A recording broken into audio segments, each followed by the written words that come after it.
My husband changed me, someone who used to shy away from social interactions. With him, I thought I could be truly happy. Yet, after we got married, he changed. It started with yelling, moved on to shoving, and ultimately, he kicked me while I was sick in bed. This is not the man I married. Love has turned into fear. I want to run away, but I'm scared to do that too. But I know, at the end of the day, it's on me to speak up. Let's break up. My name is Scarlett, 29 years old. I've been married to Daniel for 2 years, and I'm a housewife. I lost my parents at a young age, and the grandmother who raised me passed away when I was in high school. I was bound to be lonely forever. Since my grandmother passed, I had been uncomfortable with relationships. Simple reason, really. It hurts when people leave. That's why I never had a boyfriend or close friends. I had always been on my own. But Daniel was different. He changed all that. He took an interest in me, a rather gloomy person. I'll never know. He asked me out repeatedly. At first, I was honestly annoyed by his persistence. But eventually, I gave in and found myself caught up in his world, realizing Daniel had become the most important person to me. That's how we ended up getting married 2 years ago, and now I'm questioning whether I should stay married, because Daniel changed after we got married. Within a few months into our marriage, he started coming home less and less. He wouldn't even tell me what time he'd be back and started criticizing what I was doing around the house. Why isn't my dinner ready? If I told him I thought he would be late, he'd just sigh and look at me with cold eyes. You're staying home on my dime and can't even manage the housework? What a wife! And just like that, he'd grab his change of clothes and leave the house. That's when I started making dinner every day, even if he wasn't coming home. But on those days, he wouldn't come home for a week. Is he tired of me? Did he see something he didn't like after marrying me? I couldn't stop thinking about it. I don't want the sweet memories I have with Daniel to be a lie. I don't want to be abandoned. I don't want to be alone. My mind was a mess. After living like this for 6 months, I decided something needs to change. I don't want to be a burden on Daniel, and honestly, we're hardly a married couple in this state. When Daniel finally came home, I asked if he was considering a divorce. To my surprise, he looked shocked. That's not it, Scarlett. I've been busy with work. I'm sorry for being cold lately. Please don't talk like that. In a moment of panic, Daniel hugged me, the first time in months. Suddenly, I felt guilty for not considering how busy he was with work. But if he doesn't communicate, I can't understand his struggles. I asked him to keep me in the loop moving forward, to talk to me when something's up. Of course, I promise. Seeing Daniel's smile made me feel relief for the first time in a while. For a moment, our troubles seemed like a lie, and life returned to normal. Even though there are still days Daniel doesn't come home, he keeps me updated. Just that alone started to make me happy again. However, 1 year after we got married, it was the day of our wedding anniversary. Daniel stood me up and never showed at the restaurant we had reserved. I was heartbroken, especially since it was our wedding anniversary, and I had never thought he'd cancel. Of course, it was because of work. I tried to be understanding since it was work-related, but it still hurt. I wish you would have told me sooner. When Daniel came back the day after our anniversary and I told him that, he glared at me. Why would you say something like that? Don't you see how hard I'm working? I do appreciate that he works hard, but I wanted him to prioritize our anniversary. When I expressed this, Daniel knocked the food off the table, shattering the dish. The sound echoed in the room. You're so selfish! Are you sure you're not just after my money? Daniel's mom, Olivia, who's my mother-in-law, founded her own company. Daniel and his brother work there.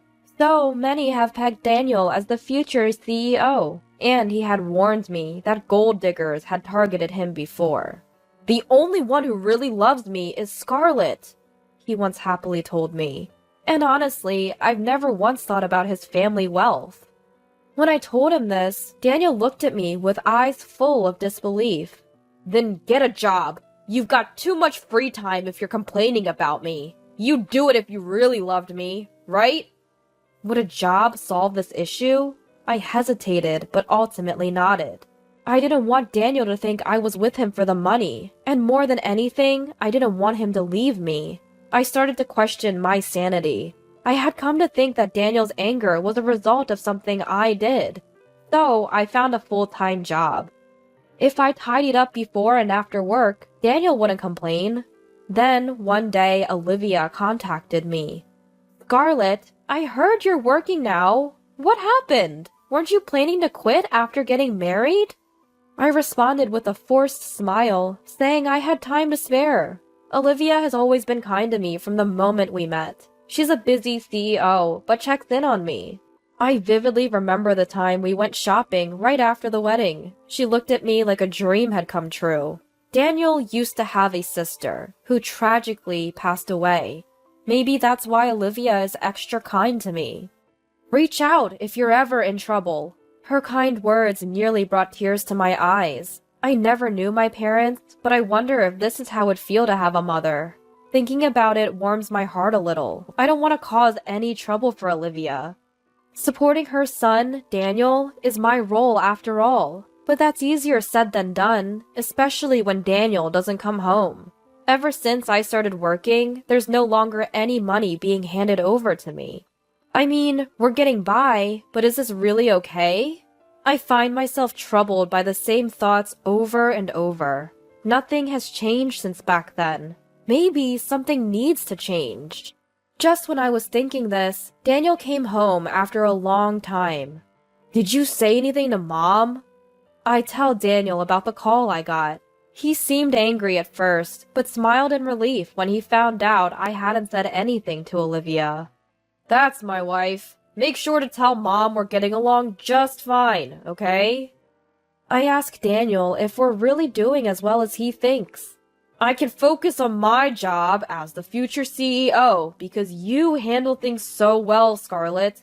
Once you're the CEO's wife, I'll treat you to a lavish life." Hearing Daniel so satisfied with that, my heart sinks. I never wanted to be a CEO's wife. I just wanted to build a happy home with you, Daniel. That was enough for me. As I say this, I feel a sharp pain on my cheek. Daniel slapped me. "How dare you say that? When I'm working so hard, I married you, so just listen to me." This isn't the Daniel I knew. Tears start to flow. Even my crying seemed to anger him more. "Wake me up when dinner's ready," he said, and stormed off to the bedroom. I made dinner while crying that night, and ate a tasteless meal in silence, with Daniel. Things went downhill from there. Daniel started coming home more often. Perhaps Olivia said something, but he was cold as ice to me. I've thought about leaving him. But would he agree to a divorce? I didn't know. And what if he hits me again? Ever since that day, Daniel would poke or lightly kick me. I find myself flinching whenever he raises his voice or hand. He even made me quit my job, even though it was his idea for me to work in the first place. Was it just to torment me? I have no idea what Daniel wants from me. My sole focus every day is not to get yelled at by Daniel. Amidst all this, Daniel invited me to Olivia's birthday party. "There'll be a lot of people there, so don't embarrass me. Get your hair done on the day and wear something appropriate." Despite the rough times, I was looking forward to a break. Seeing Olivia will be my strength to get through the days, but my luck ran out and I came down with a high fever on the day of Olivia's birthday. I have a fever of 103 and it might even go up. I can't go to the in-laws' house, I tell Daniel. As expected, Daniel yells at me. "How could you get sick at a time like this? You're useless!" I apologize over and over, but Daniel kicks me repeatedly through the comforter. "I'm going ahead. Get ready and come to my parents' house." Despite my high fever, Daniel insists that I should come. I can't go like this. Ignoring my soft murmur, Daniel just leaves the house. If I don't go, who knows what he'll do to me next? Desperate, I put on makeup, fix my hair, and get ready. But every move is slow, and my foggy head just takes too much time. Before I know it, over an hour has passed since Daniel left the house. Daniel calls to rush me, annoyed that I haven't arrived. Get it together! Come to the celebration now! Are you trying to embarrass me? I quickly call a taxi and arrive at the in-laws' house. This should prevent more scolding. But when I get there, the relatives and guests look at me with disbelief. Scarlett, what are you wearing? Even Olivia, who notices me, looked puzzled. I catch my reflection in a large, full-length mirror in the in-laws' house.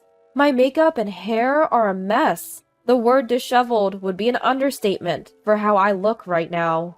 I apologize to Olivia, who is giving me a cold stare, and she sighs in disbelief. Scarlett, you should break up with Daniel. To which Daniel chimes in cheerfully, Come on, Mom, give her a break. She just overslept. She didn't even remember it was your birthday. I bow my head at his unhelpful comment. Then a loud slap resonates. I look up to see Olivia has slapped Daniel. Why? With a face of disbelief, Daniel stares at Olivia. Daniel, did you force Scarlett to come even though she's clearly unwell? Is that how a person should act? Daniel tries to argue back, but gets slapped on the other cheek before he can speak. I have evidence that you're having an affair. Shall we talk about it? Olivia takes Daniel into the study. I'm led to the guest room by my brother-in-law Andrew and rest there. Whether it's the medicine kicking in or exhaustion, I drift into a deep sleep.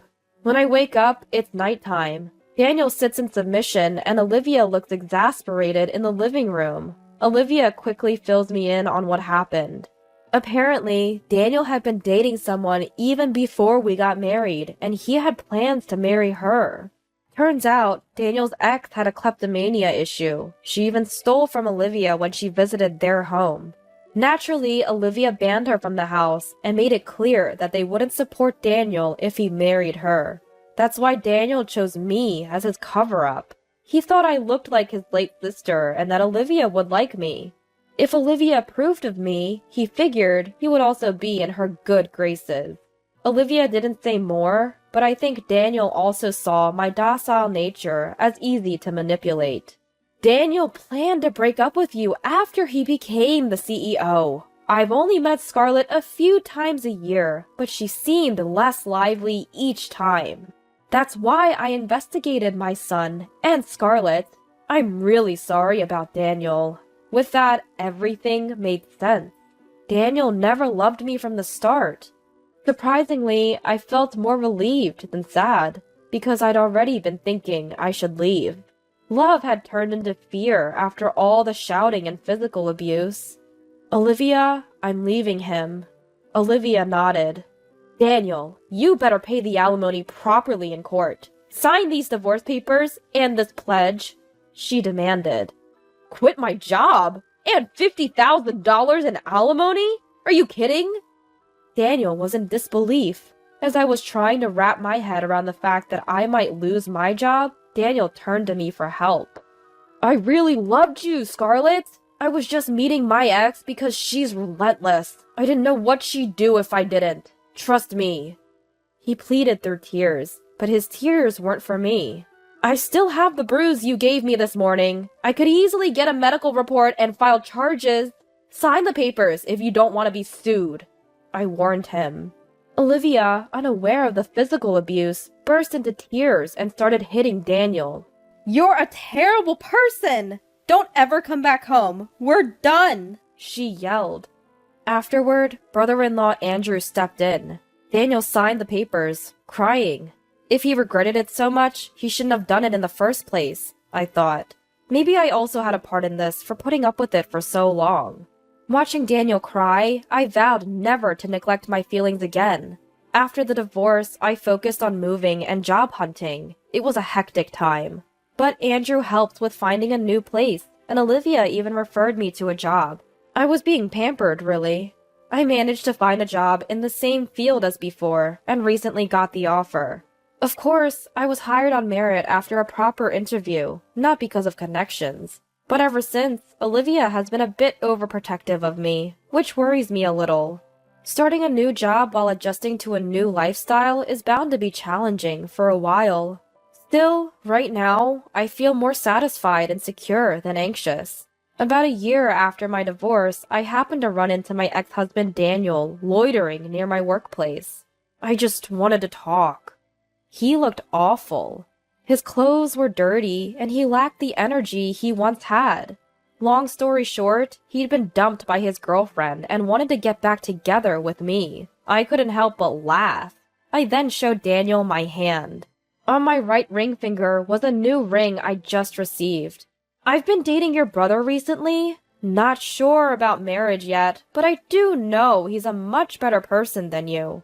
Plus, he's next in line to be CEO. Daniel had always arrogantly assumed that he, as the eldest son, would take over the family business, but Olivia never considered the irresponsible Daniel as a successor. Being married to you was a struggle, but there's one thing I'm grateful for. Thank you for introducing me to your family. I'm cherished here now. With a smile, I conveyed this to him. Daniel collapsed on the spot. He fell to his knees, sobbing.